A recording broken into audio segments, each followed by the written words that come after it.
वलक़द आतैना दाऊद मिन्ना फ़ज़ला या जिबालु अव्विबी मअहु वत्तय्र वअलन्ना लहुल हदीद अन इअमल साबिगातिन वक़द्दिर फ़िस्सर्द वअमलू सालिहन इन्नी बिमा तअमलून बसीर वलिसुलैमान अर्रीह गुदुव्वुहा शहर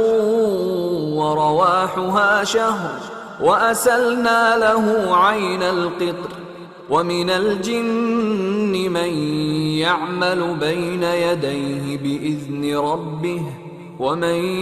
यज़िग़ मिन्हुम अन अम्रिना नुज़िक़हु मिन अज़ाबिस सईर यअमलून लहु मा यशाअु मिन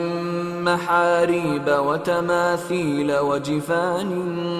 कल्जवाब वक़ुदूरिर रासियात इअमलू आल दाऊद शुक्रा वक़लीलुम मिन इबादियश शकूर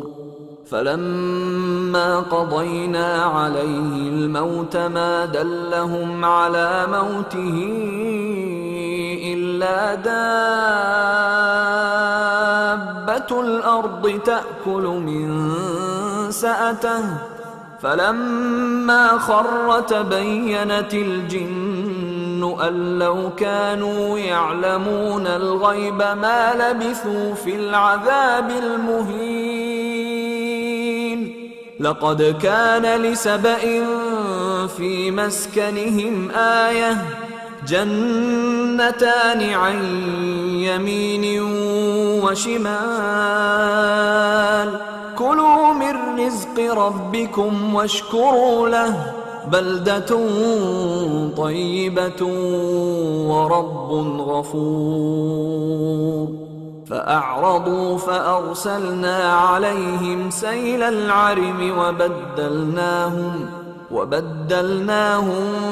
बिजन्नतैहिम जन्नतैन ذواتي أكل خمط وأثل وشيء من سدر قليل ذلك جزيناهم بما كفروا وهل نجازي إلا الكفور وجعلنا بينهم وبين القرى التي باركنا فيها قرى ظاهرة وقدرنا فيها السير سيروا فيها ليالي وأياما آمنين فقالوا ربنا باعد بين أسفارنا وظلموا أنفسهم فجعلناهم أحاديث ومزقناهم كل ممزق إن في ذلك لآيات لكل صبار شكور ولقد صدق عليهم إبليس ظنه فاتبعوه إلا فريقا من المؤمنين وما كان له عليهم من سلطان إلا لنعلم من يؤمن بالآخرة ممن هو منها في شك وربك على كل شيء حفيظ। और हमने दाऊद को अपनी तरफ से बरतरी बख्शी थी और कहा था, ए पहाड़ों, इनके साथ तस्बीह करो, और परिंदों को उनका मुसख्खर कर दिया, और उनके लिए हमने लोहे को नर्म कर दिया कि कुशादा ज़िरहें बनाओ और कड़ियों को अंदाजे से जोड़ो, और नेक अमल करो,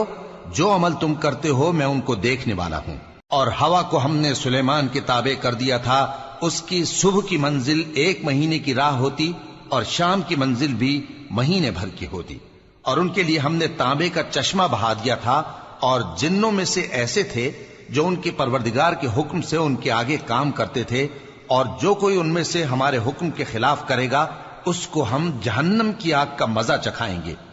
वो जो चाहते یہ ان کے لیے بناتے، یعنی قلعے اور تصویریں اور بڑے بڑے لگن جیسے تالاب اور دیگیں جو ایک ہی جگہ رکھی رہیں۔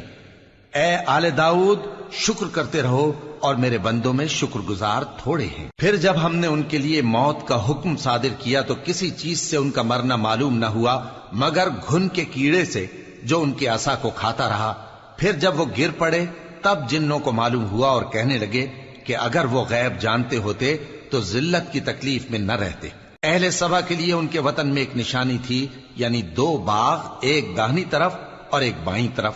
کہا گیا کہ اپنے پروردگار کا رزق کھاؤ اور اس کا شکر کرو، یہاں تمہارے رہنے کو یہ پاکیزہ علاقہ ہے اور وہاں بڑا بخشنے والا مالک۔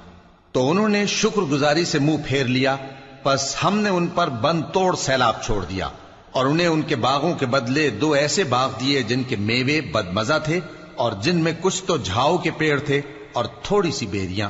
یہ ہم نے ان کو ناشکری کی سزا دی، اور ہم سزا ناشکرے ہی کو دیا کرتے ہیں۔ اور ہم نے ان کے اور ملک شام کی ان بستیوں کے درمیان جن میں ہم نے برکت دی تھی ایک دوسرے کے متصل دیہات بنائے تھے جو سامنے نظر آتے تھے، اور ان میں آمد و رفت کا اندازہ مقرر کر دیا تھا کہ رات دن بے خوف و خطر چلتے رہو۔ تو انہوں نے دعا کی کہ اے پروردگار، ہماری مسافتوں میں دوری پیدا کر دے، اور اس سے انہوں نے اپنے حق میں ظلم کیا۔